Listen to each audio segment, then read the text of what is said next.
Okay, let's try this again. This is my second time trying to record this video. Hopefully there's not a third.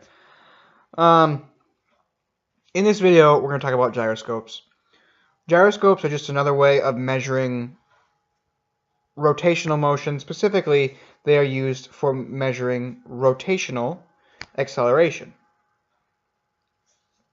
Encoders do something similar, but they're more taking a measure of distance traveled, whereas gyroscopes are literally measuring the acceleration, how fast or slow you are speeding up or speeding down of an object. Gyroscopes are useful more or less just for determining the facing angle of your robot, where your robot is pointing. There have been other uses in the past for gyroscopes in FRC robotics, but generally the most common use is facing angle. What way is your robot pointing? In this video, we'll build on what we saw before to add a gyroscope in and see a little bit about how it works. That being said, let's get right into it. We only have to add 3 new things to add our gyroscope to this code. The first thing is an actual representation of our gyroscope. In this example, I use the ADXRS 450 gyroscope. It's made by Analog Devices. One comes in the kit basically every year. They are cheap, relatively rugged, relatively accurate, and they're just sort of freely available. I mean, 2648 probably has 2 or 3 of them lying around. Well, actually, no, we burned up 2 or 3 of them last year. So, no, we don't have 2 or 3 of them lying around, but we probably have 1 or 2 more, and we probably get 1 more in the kit this year. They're pretty easy to burn up and break if you beat on them, but that being said, I had one I've had one for a while. I got one from 6172 for something that I bought for them. We just traded. They're fairly nice, they're fairly easy to use, and they're fairly easy to set up. That being said, the only 2 other things that we need is this variable here called gyro time. It's a true-false value, and basically all it does is it determines whether or not our robot should be paying attention to the encoders during autonomous, or whether or not it should be paying attention to the gyroscope during autonomous. We'll see more about how that works here in just a couple of minutes. And then, of course, the last thing that we added was a new constant called auto gyro facing angle. Similar to how auto distance inches specifies how far we want to move in inches, auto gyro facing angle defines what angle we want the robot to be facing when the code is run. Generally speaking, you don't want to set this to a negative number. The code is not set up for it to be a negative number. You can go anywhere from 0 to any number you can think of, up to 10e to the 1 times 10e to the 308th power, I think, is the maximum size of a double in Java. Don't quote me on that. Moving on to robot init, the only thing that we actually have to do to set up our gyroscope is just say new ADXRS 450 underscore gyro. Nothing in the parentheses. There are scenarios where you may have to put something in the parentheses, but generally speaking, usually not. The ADXRS 450 is actually designed to fit in one particular port on the RoboRio. If you have a RoboRio in front of you and you're looking at it so you can read the words properly left to right, there's a little black port with 10 pins in it, I believe, in the top right corner of the RoboRio. This is one of the SPI ports on the RoboRio, and the ADXRS gyro literally plugs right into that. Now, one thing I didn't mention when I recorded this video previously, you want the gyroscope to be as close to your robot's center of rotation as possible. if you're going to be using it to measure facing angle. If you have it on one far corner and your robot pivots at the back of your robot, your numbers probably won't be particularly accurate. And the reason being is because the way it measures rotation is based on an electric circuit inside the gyroscope that's measuring from the context of where it's rotating. If it's not rotating about the center, it's not going to get accurate information.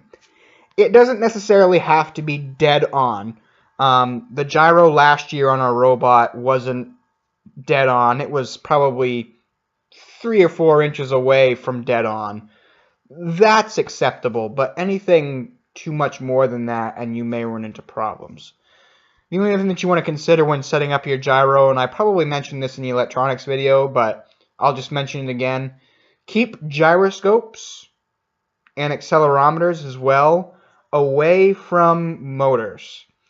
The magnets in the motors, at least with the gyroscopes that we use and the accelerometers that we use, can mess with the readings on the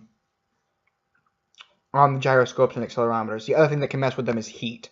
So just keep that in mind when setting up the positioning of your Robo Rio, which will ultimately influence your positioning of your gyroscope.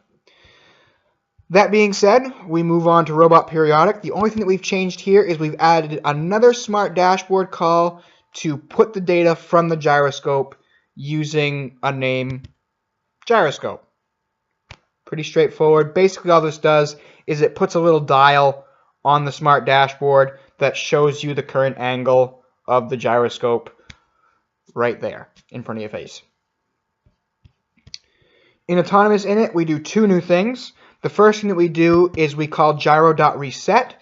This just sets the gyro angle to 0.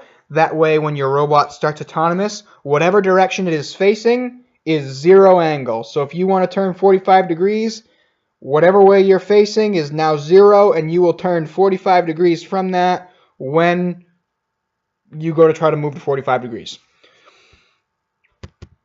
We also set gyro time equal to false. That just means that when Autonomous Periodic starts, the robot will be paying attention to the encoders, not the gyroscope. Fairly straightforward.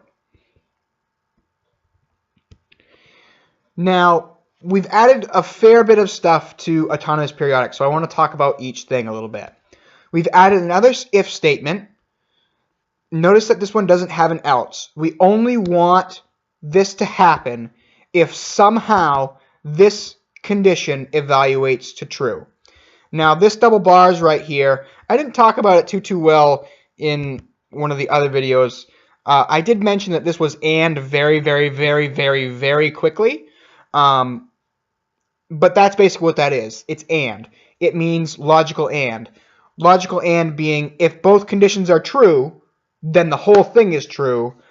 Otherwise, the whole thing is false. So you can't have false and true equals true. You can't have true and false equals true. You can't have false and false equals true. It can only be true and true equals true. This other symbol is or. A double bar means or. Basically, it says if either side is true or both sides are true, then the whole thing is true. So true and true is true. True and false is true. False and true is true. But false and false is false. So in this instance, what we use that for is if the bumper button is pressed or the distance traveled average is greater than or equal to the distance that we wanted to travel in auto, then we set gyro time equal to true, indicating that it's time to do the actions that are related to the gyro, not the encoders.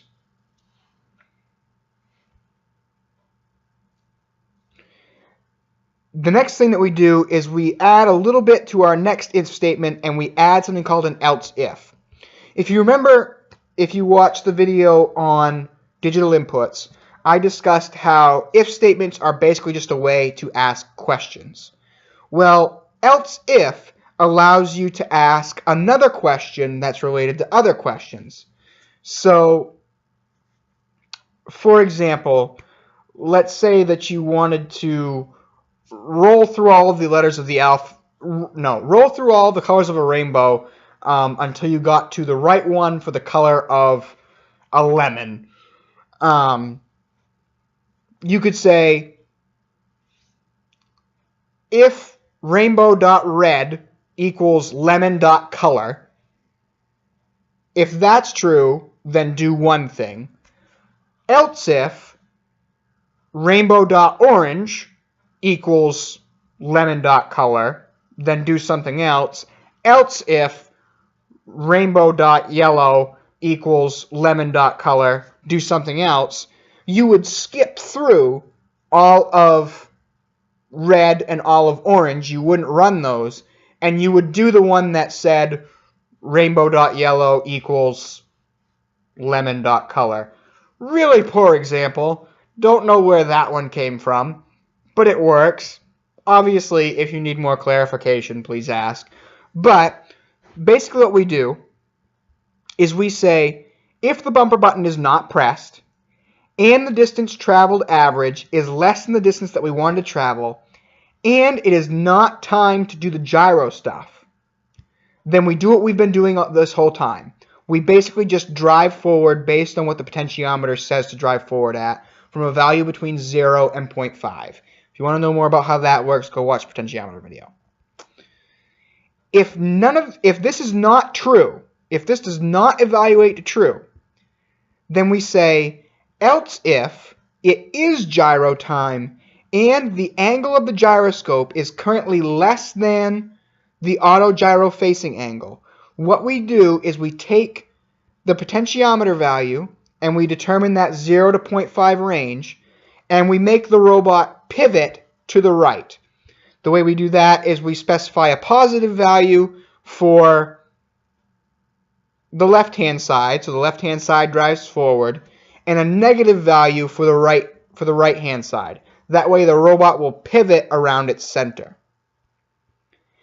If neither of these two things are true, these two if statements, if and else if, then what we do is we just tell the drivetrain to stop like we'd normally been. So what will happen in this code is, provided that the bumper button does not get pressed before we reach the 60 inches, the robot will drive forward 60 inches and then turn to face roughly 45 degrees. I say roughly because, as with the encoders, there may be a little bit of drift beyond that 60, beyond that 45, that the robot doesn't compensate for automatically. And that will actually be the next video that we talk about, where we talk a little bit about PID control. As I've mentioned before, if you have any questions, please let me know. Facebook, email, text message, phone call, talk to me through a friend, whatever works for you. My surgery is coming up. That's why I'm scrambling to get all of this stuff done, so you guys have it. It is 2 weeks before kickoff. I'm hoping to be recovered on the day of kickoff, if not sooner, but we will see. So that being said, the next video should be on PID control. What you'll see next is a demonstration of the code that we just talked about. And the next stage is coming right up.